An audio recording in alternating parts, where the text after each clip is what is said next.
Hello everyone, this is Nilesh Kumar Gupta and you are watching NG Physics Classes. पिछले term पे मैंने आप लोगों को बताया था refraction of light through different parallel medium और उस पर बेस्ड कुछ न्यूमेरिकल्स भी कराए। आज उसी कड़ी में हम लोग आगे बढ़ने जा रहे हैं। अब हमारे सामने अगला न्यूमेरिकल जो दिया गया है उस न्यूमेरिकल में मुझसे बोल रहा है speed of light in air is 3 into 10 to the power 8 meter per second and speed of light in water is 2.25 into 10 to the power 8 meter per second. Then calculate the refractive index of water with respect to air. ये हमसे पूछ रहा है। आपको याद होगा कल मैंने जब refraction of light through different parallel medium बताया था तो वहां पर बताया था ए म्यू डब्ल्यू, इसको मैं ऐसे लिख सकता हूं V A upon V W. बोले भैया सीन क्लियर है सभी को? बात समझ में आती है? बात समझ में आती है? चलिए, आपके पास VA की वैल्यू है, आपके पास VW की वैल्यू है। What is VA? 3 into 10 to the power 8. What is VW? 2.25 into 10 to the power 8. ये कैंसिल हो जाएंगे, डिवाइड करोगे तो सॉल्व करके आपका आ जाएगा 1.33. I hope you understand guys. Clear to you? Note it down. अगला न्यूमेरिकल इसके बाद हमको बोल रहा है कि refractive index of glass with respect to water is 9/8 और कह रहा है speed of light in air is 3 into 10 to the power 8 meter per second. तो calculate the speed of light in water. This is the question. करें शुरुआत. Listen everyone, हम लोगों ने सुना था अभी थोड़ी देर पहले जो न्यूमेरिकल किया था, जैसे सपोज करिए मैंने लिखा AVW. क्या लिखा है ये? AVW. तो इस फॉर्मूले को वेलोसिटी के फॉर्म में कैसे लिखूं? VA upon VW. तो VA upon VW. I hope you understand. What is the refractive index of water with respect to air? ये बात हम लोग पहले से जानते हैं, या तो 1.33 या फिर 4/, तो ये मैंने लिख दिया 4/. Speed of light in air is 3 into 10 to the power 8 divided by speed of light in water. Scene clear है? क्रॉस मल्टीप्लाई कर देंगे. 4 VW is equal to 3 3s are 9 into 10 to the power 8. उम्मीद करता हूं समझ गए होंगे. इसको जब आप सॉल्व करोगे तो speed of light in water आ जाएगा 2.25 into 10 to the power 8 metre per second. Scene clear है सभी को? कोई दिक्कत? बात समझ में आ रही है? Note it down. अगला न्यूमेरिकल हम लोगों को दे रहा है the refractive index of glass with respect to air is 3/2. Refractive index of water with respect to air is 4/3. Then calculate the value of refractive index of glass with respect to water and refractive index of water with respect to glass. This is the question, right? आपको याद है आपको बताया गया था 1 μ2 is equal to mu के form में क्या रिलेशन था? μ2 upon μ1. जब मैं 1 μ2 को μ2 upon μ1 लिख सकता हूं तो W μg को क्या लिख सकता हूं? क्या लिख सकता हूं W μg को? μg upon μw. ये किसके रिस्पेक्ट में? जिसका कोई नहीं होता उसकी एयर होती है, तो एयर. सीन क्लियर है सभी को? ए μg कितना होता है? 3/2. बोलो भैया 3/2 डिवाइडेड बाय ए μw 4/3. ये ऊपर ले जाऊंगा और ये 2 नीचे आ जाएगा. कितना हो जाएगा? 9/8. समझ में नहीं आएगा? ये क्या आ गया हमारा? W μg. अब मुझसे G μw पूछ रहा है. G μw तो या तो ऐसे ही कर लो, जैसे इसको ऐसे लिखा है तो इसको लिख देंगे A μw upon A μg, या तो ऐसे लिख दूं, या फिर W μg हमारा ये आ गया. तो मैंने प्रिंसिपल ऑफ रिवर्सिबिलिटी पढ़ा था. G μw को 1 अपॉन W μg. बोलो भैया. तो ये हो जाएगा 1 अपॉन W μg की वैल्यू हम ऑलरेडी निकाल चुके हैं. तो 9/8 कहां पहुंच जाओ? ऊपर. तो यहाँ 8 लिख दो. समझ में नहीं आई होगी बात? क्लियर है? उतार लो फटाफट इसे. इसके बाद हमारे सामने जो अगला क्वेश्चन बोल रहा है, drive the relationship between refractive index of the medium and real depth and apparent depth. ठीक है, यानी वो रियल डेप्थ, अपैरेंट डेप्थ और refractive index of the medium, इनके बीच में एक रिलेशन डेवलप करने के लिए बोल रहा है। तो डेवलप तो बाद में करेंगे, पहले हमने बचपन में पढ़ा था, पंडित बद्री प्रसाद हरर बोले, सोना चांदी तोले, बोले नहीं बोले? Sine theta is equal to क्या होता है? Cos theta. हम कर रहे पटा वाले, sine theta is equal to perpendicular upon hypotenuse. जानते हैं आप लोग? आप महान नलायक हो, नलायक हो। ये एंगल अगर 30 डिग्री है तो ये कितना है? सिर्री बता देगा क्यों? अल्टरनेट एंगल है। अच्छा, ये एंगल अगर 30 डिग्री है तो ये कितना होगा? क्योंकि करेस्पॉन्डिंग एंगल है। जानते हो ना? अच्छी बात है, ये भी जानते हो। अच्छा, एक बात बताओ, सुन रहे हो क्या?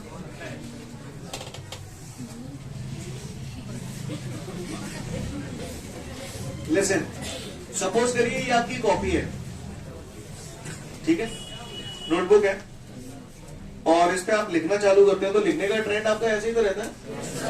वो देखा ऐसे ही लिखूं, वो देखा है ऐसे लिखूं। मेरी कॉपी पे तो मैं ऐसे लिखूंगा, बोलो कोई गलत तो नहीं है ना इसमें? जिसकी जैसी इच्छा हो वैसे लिखा जा सकता है ना? लेकिन जो ट्रेंड है, जो बन रखा है स्टार्टिंग से, वो ये है और हम इसी को फॉलो करते हैं। सही बोल रहा हूं? सिमिलरली जब भी हम रिफ्रैक्टिव इंडेक्स की बात करते हैं तो हमें मालूम है हम यहां पर भी मीडियम रखते हैं, यहां पर भी मीडियम रखते हैं। एक तरफ रेयर मीडियम आता है, एक तरफ डेंसर मीडियम आता है ना? जैसे मैं इसे ऐसे लिख सकता हूं, ऐसे भी लिख सकता हूं, और इसे ऐसे भी लिख सकता हूं, दोनों, सॉरी, ऐसे भी लिख सकता हूं। क्लियर? दोनों ही तरीके हैं, दोनों ही सही है। ऐसे भी लिख सकता हूं, ऐसे भी लिख सकता हूं। पर ट्रेंड में क्या है? ये गलत तो नहीं है, पर ट्रेंड में ये है। सिमिलरली जब भी किसी रिफ्रैक्टिव इंडेक्स को लिखा जाता है, हालांकि दोनों में से कोई गलत नहीं है, दोनों अपनी जगह सही है, लेकिन फिर भी अगर हम ट्रेंड की बात करें, जो तरीका होता है रिफ्रैक्टिव इंडेक्स लिखने का, जो तरीका होता है वो तरीका ये है कि यहां डेंसर मीडियम होना चाहिए और यहां रियल मीडियम होना चाहिए। नहीं तो दोनों में से इसमें कौन सा प्रॉपर वे में है? ट्रेंड के वे में कौन सा लिखना हो? हाँ, क्लियर? जब भी कोई रिफ्रैक्टिव इंडेक्स लिखा जाता है तो डेंसर मीडियम इधर लिखना चाहिए, रियल मीडियम इधर लिखना चाहिए। क्या आपको मेरी बात समझ में आ रही है? कोई दिक्कत? समझ गए सब लोग जो मैंने बोला? अच्छी बात है। अगर आपको इतनी बात समझ में आ गई तो फिर मैं इस डेरिवेशन को प्रूव करने जा रहा हूं, सभी लोग ध्यान से देखेंगे। Ready everyone? चलिए, पूरा अटेंशन बोर्ड पे रखेंगे तो आपको समझ में आएगा, वरना बम्पर हिट जाएगा, है ना? तो गौर से देखिएगा सभी लोग, ठीक है? चलिए,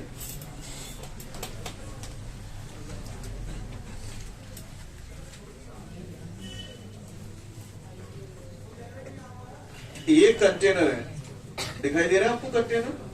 सब लोग देख पा रहे हैं इस कंटेनर को प्रॉपर? इस कंटेनर के अंदर ये लिक्विड भरा हुआ है, क्लियर है?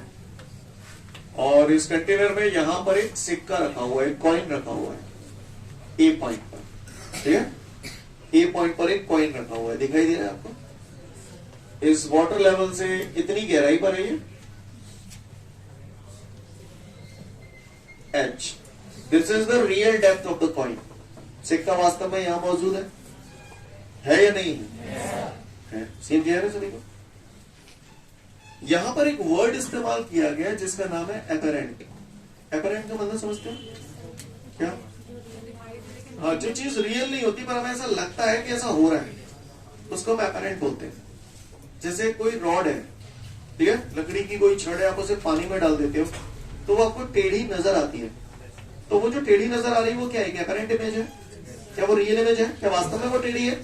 टेढ़ी तो नहीं है, पर हमें टेढ़ी नजर आ रही है। तो जो नजर आ रहा है वैसा है नहीं, तो इसको क्या बोलते हैं? एपरेंट। जो बोला समझ में आया? अच्छी बात है। तो खैर, सिक्का यहां पर कितनी डेप्थ पे है? एच डेप्थ पे, राइट? चलिए आगे बढ़ते हैं। आगे बढ़ते हैं। यहां से कोई रे निकली, क्लियर? अब ये मीडियम कौन सा है? वाटर है। इसके ऊपर कौन सा मीडियम है? एयर। क्लियर? तो लाइट रे वाटर से काय में जाएगी, एयर में, यानी रेयर टू डेंसर या डेंसर टू रेयर, और डेंसर टू रेयर जाएगी तो अवे फ्रॉम द नॉर्मल तो तब होगी जब नॉर्मल हो वो, क्लियर। तो सबसे पहले मुझे क्या बनाना पड़ेगा, तो ये इंसिडेंट रे हो गया, this is incident point, what is this, normal at the point of incident. Scene clear है सभी को? Can you tell me what is this angle, this is incidence angle, right guys.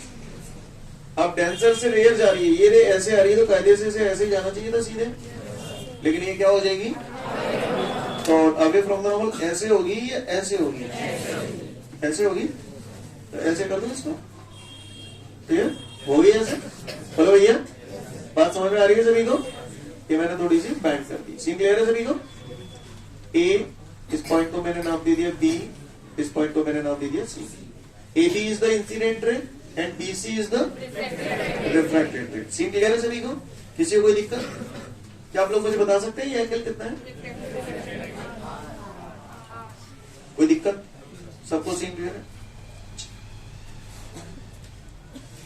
अगर यहां से कोई रे इस सरफेस पे ऐसे गिरती है, क्या लगता है कैसे जाने वाली है?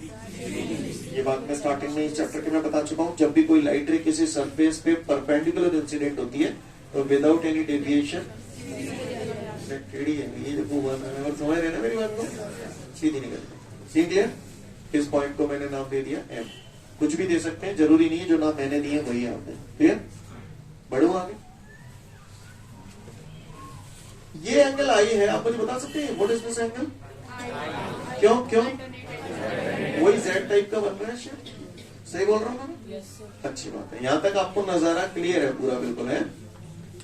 जो बंदा यहां से देख रहा होगा उसको ये जो लाइट रे है जो ऐसे आ रही है, तो वो से ये लाइट रे कहीं ना कहीं पीछे से आती हुई अपीयर होगी,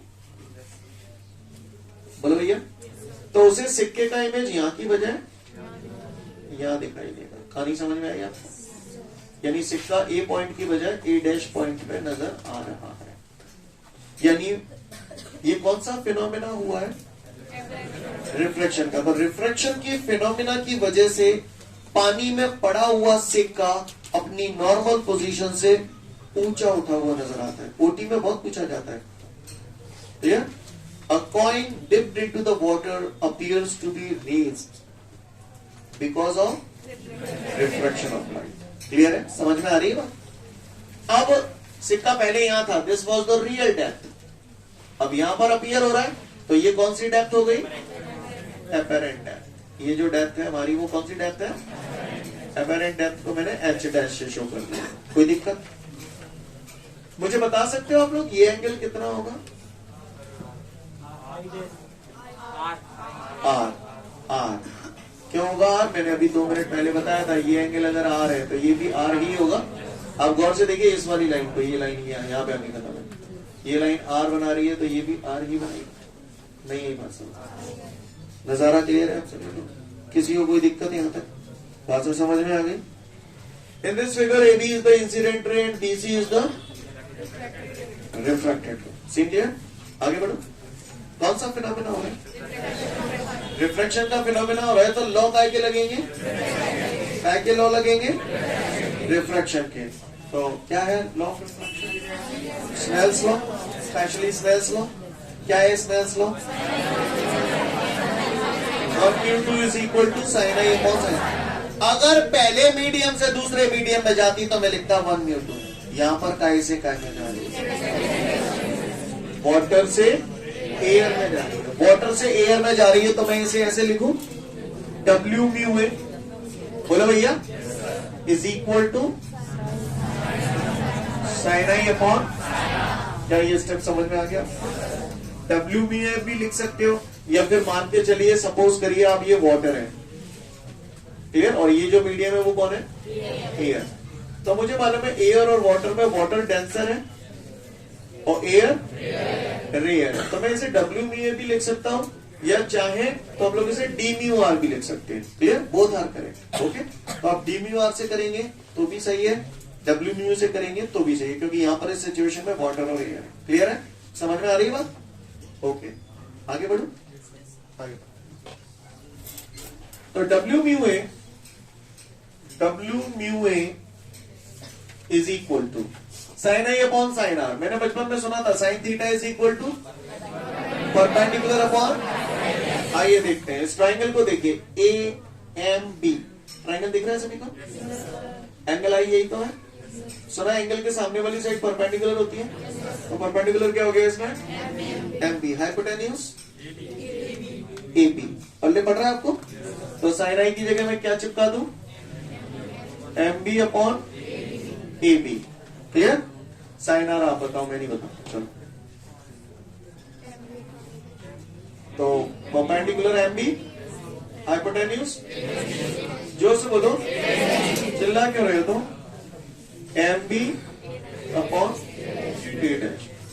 एम बी से एम बी कट गया, तो हमारा ये आ गया W mu A is equal to क्या लिखूं? 90% लोग A B upon A dash भी बोलते हैं और वो गलत हो जाता है। ए डैश भी तो ऊपर पहुंच जाएगा ना और ए बी नीचे आ जाएगा। It becomes A dash B upon A B. आप लोग मुझे बता सकते हैं ये जो रिफ्रैक्टिव इंडेक्स है वो ट्रेंड में है या नहीं है? तो ट्रेंड में लाने के लिए क्या करूं? इसको पलटूंगा तो ये भी पलट जाएगा। बाई चांस आप एग्जाम में पलटना भूल जाओ तो ऐसी कोई टेंशन वाली बात नहीं है। क्लियर है? पर ट्रेंड में लिखना ज्यादा अच्छी बात होती है। समझ गए? यहां तक नजारा क्लियर है? आगे बढ़ते हैं, आगे की बात करते हैं। गौर से देखिएगा सब लोग। तो A mu W is equal to हमारा आया A B upon A dash B. सब लोग नजर बोर्ड पे रखिएगा, अदरवाइज आपको दिक्कत आएगी, आपको समझ नहीं आएगा। ए बी दिखाई दे रहा है आपको? कहां है ए बी इसमें? ये ए बी है। सीन क्लियर है सभी को? ये ए बी है और ए डैश भी ये है। सबको क्लियर है ना? लिसन एवरीवन, जो मैं लिख रहा हूं उसे पूरे ध्यान से पढ़ना और समझने की कोशिश करना। If point B is very close to point M, then मैं बोल रहा हूं पॉइंट बी अगर पॉइंट एम के बहुत ज्यादा क्लोज आ जाए। अभी आपको दिख रहा है ए बी ये है, सही बोल रहा हूं? ये जो ए बी है वो ये है ए बी। अगर पॉइंट बी बिल्कुल इसके बगल से आ जाए, बहुत क्लोज आ जाए, तो ए बी की लंबाई किसके बराबर हो जाएगी? ए एम के बराबर हो जाएगी। यानी ऐसी सिचुएशन में ए बी जो होगा that would be approximately equal to A M, है ना? और बी बहुत क्लोज आ जाएगा तो ए डैश बी किसके बराबर हो जाएगा? ए डैश एम के। तो A dash B is approximately equal to A dash. जो मैंने बोला आपको पल्ले पड़ा? तो भैया आप बताओ ए बी किसके बराबर हो गया? इस साइन का मतलब समझते ना, अप्रोक्सीमेटली इक्वल। तो A B is approximately equal to A M और A dash B is approximately equal to A dash M. किसी को कोई दिक्कत? तो फाइनली हमारा ये हो जाएगा A mu W is equal to A M बताओ कितना है? H. A dash M H dash. Clear? और यही उसका क्वेश्चन था, ये हमारा सॉल्व पूरा हो गया। राइट? सुनिए अभी खत्म नहीं हुआ, पहले सुन लीजिए पूरा। वो बोलेगा drive the relationship between real depth, apparent depth and refractive index of the medium. तो ये आ गया रिलेशन। क्लियर? रिलेशन आ गया हमारा A mu W is equal to H upon H dash. मैं चाहूं तो इसे आर म्यू डी भी लिख सकता हूं। सीन क्लियर है सभी को? किसी को कोई दिक्कत? कोई मुझे बता सकता है कि ये दिख रहा है आपको रियल डेप्थ एच और अपैरेंट डेप्थ है एच डैश। सिक्का कितना रेज हो गया? ये सिक्के में कितना राइज हुआ? H minus H dash. Scene clear है सभी को? कितना राइज हुआ सिक्के में? H minus H dash. तो राइज अगर पूछे तो निकालना, अदरवाइज कोई आवश्यकता नहीं है। समझ में आ रही बात? पर पता होना चाहिए। तो गौर से देखेंगे हम सब लोग। मैं रेस निकाल रहा हूं सिक्के में, है ना? रेस बोल दो चाहे राइज बोल दो, तो रेस आप लोग को समझ में आता है। एच माइनस एच डैश क्यों बोला गया है? इस एच में से ये एच डैश माइनस कर दूंगा तो यही तो बचेगा। एग्री करते हैं आप लोग इस बात से? तो is equal to H minus अब मुझे एच डैश चाहिए, एच डैश की वैल्यू यहां से निकाल लो, एच डैश इधर ले जाऊंगा तो एबीडब्ल्यू इधर आ जाएगा, तो एच डैश काय के बराबर हो गया, एच अपॉन एबीडब्ल्यू। बोलो बबलू, क्लियर है? तो फाइनली आपका क्या कॉमन आ रहा है, आप लोग बताएं मुझे, एच इंटू 1 माइनस 1 अपॉन एबीडब्ल्यू। उम्मीद करता हूं आप लोग मेरी बात को समझ गए होंगे। तो रेज अगर पूछे तो बताना, अन्यथा कोई आवश्यकता नहीं। सीन क्लियर है सभी को? कर पाएंगे हम लोग? यहां पर ए बी क्या है, इंसिडेंट रे, बीसी रिफ्रैक्टेड रे, एमर्जेंट रे भी बोल सकता हूं। एमर्जेंट रे की डायरेक्शन से अगर मैं देखूंगा तो ये सिक्का मुझे नॉर्मल पोजीशन से थोड़ा सा ऊंचा उठा हुआ नजर आ रहा है। कोई अगर पूछ ले किस फिनोमेना की वजह से, तो बोलना by the phenomena of refraction. कोई भी चीज अगर अपनी नॉर्मल पोजीशन से थोड़ी सी ऊंची उठी नजर आ रही है और कोई पूछे किस वजह से ऐसा हो रहा है, तो बोलना रिफ्रैक्शन की वजह से हो रहा है। सीन क्लियर है? फटाफट पढ़ लो, फिर आगे की बात करूंगा। अब इसके बाद हमारे सामने अगला क्वेश्चन है। नोट तो पढ़ ही लिया होगा आपने, रेज में, नोट में रेज लिखा हुआ है तो समझ गए होंगे आप लोगों को। इसके बाद क्वेश्चन बोल रहा है explain the example of refraction in daily life. ये जो एग्जाम्पल है ना, इस टाइप का क्वेश्चन कम आता है, इसमें बेस्ड ओटी ज्यादा आ जाते हैं, है ना। इसमें जितने भी एग्जाम्पल लिखे वो ओटी के फॉर्म में पूछ लेता है। सुन ले प्लीज। एक एग्जाम्पल तो अभी भी आपने देखा जो मैंने डेरिवेशन में कराया, a coin dipped into the water appears to be raised. और ये डेरिवेशन कराते समय भी मैंने आपको ये बात बोली, कोई भी चीज अगर अपनी नॉर्मल पोजीशन से थोड़ी सी ऊंची उठी नजर आए तो that is the example of refraction. आपने देखा होगा जो तालाब है, पॉन्ड है ना, और साफ पानी भरा हुआ है उसमें, तो उसका जो तली होती है वो थोड़ी सी उठी हुई नजर आती है, शैलो नजर आती है। शैलो बोले तो उठी हुई नजर आती है। क्लियर? क्लियर? तो clean pond of water appears to be shallow, तो बिकॉज ऑफ रिफ्रैक्शन। सीन समझ में आ रहा है? सन और स्टार्स जो होते हैं वो अपनी नॉर्मल पोजीशन से थोड़े से ऊंचे उठे हुए नजर आते हैं, तो that is because of refraction. तारों का टिमटिमाना, twinkling of star, is because of refraction. इसको थोड़ा सा देखते हैं हम लोग, ट्राई टू अंडरस्टैंड एवरीवन। जैसे ये अर्थ है आपकी, अर्थ के सरफेस पे तो आप रह रहे हो, और इसके चारों तरफ मैंने सुना है एटमॉस्फेयर वगैरह टाइप कुछ होता है, ऐसा होता है कुछ है। यहाँ पे आपके सूर्य भगवान डटे हैं। क्लियर? अब क्या है, सन से लाइट रे आ रही है, ऐसे लाइट रे आई, समझना मेरी बात को। लाइट रे जैसे ही बढ़ी तो क्या होता है, जैसे जैसे आप नीचे की तरफ आते जाएंगे डेंसिटी बढ़ती जाएगी, राइट, डेंसिटी में चेंज होता जाएगा। अब जैसे ये रेयर से डेंसर में आई तो जाहिर सी बात है टुवर्ड्स द नॉर्मल बेंड हो जाएगी। बोलो भैया, ऐसे फिर रेयर टू डेंसर आई टुवर्ड्स द नॉर्मल बेंड हुई, फिर रेयर टू डेंसर आई टुवर्ड्स द नॉर्मल बेंड हुई। तो यहां से जो बंदा देख रहा है उसको ये रे कहीं ना कहीं पीछे से आती हुई अपीयर होगी, तो उसे सन का इमेज यहाँ की बजाय यहाँ दिखाई देगा। तो इसीलिए हम लोग बोलते हैं कि सन और स्टार्स जो होते हैं वो अपनी नॉर्मल पोजीशन से थोड़े से ऊंचे उठे हुए दिखाई देते हैं। क्लियर है? समझ में आ रही बात? लिसन एवरीवन, एटमॉस्फेयर जो है उसमें हवाओं की स्पीड हर जगह सेम रहती है क्या? चेंज होती रहती है। स्पीड बदल जाएगी तो रिफ्रैक्टिव इंडेक्स बदल जाएगा, रिफ्रैक्टिव इंडेक्स बदल जाएगा तो मीडियम की डेंसिटी बदल जाएगी, चेंज होती रहेगी। तो आप गौर से सुनिए, मैं आपको एक रीजन दे रहा हूं। पूछता है कि तारे टिमटिमाते हुए क्यों नजर आते हैं? ट्विंकलिंग ऑफ स्टार हमने बोला ना, it is the example of refraction. हमने क्यों बोला, उसका रीजन समझे। देखो भाई, कोई भी चीज आपको टिमटिमाती हुई तब नजर आती है, आपको ट्यूबलाइट टिमटिमाती हुई नजर आती है, आपने देखा होगा कई बार ट्यूबलाइट में होती है ना, तो वहां पर वो आपको टिमटिमाती हुई नजर आ रही है। तो क्यों नजर आ रही है? क्योंकि उस ट्यूबलाइट की वजह से आपकी आंखों पे पड़ने वाली लाइट का अमाउंट कभी बढ़ रहा है, कभी घट रहा है, कभी बढ़ रहा है, कभी घट रहा है। सही बोला ना? डेकोरेशन के लिए जो लाइट लगाते हो, चालू बंद है ना, तो वो क्या है, वहां पर क्या हो रहा है, वो टिमटिमाती हुई क्यों नजर आ रही है?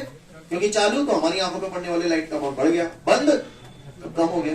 यानी जब आपकी आंखों पर पड़ने वाली लाइट का अमाउंट बार बार बढ़ता रहेगा या घटता रहेगा, तो इस वजह से वो चीज आपको टिमटिमाती हुई नजर आएगी। तो तारे हमें टिमटिमाते हुए नजर क्यों आते हैं? क्योंकि तारों से जो लाइट आ रही है, तो वो लाइट जब आ रही है तो एटमॉस्फेयर में से पास हो रही है।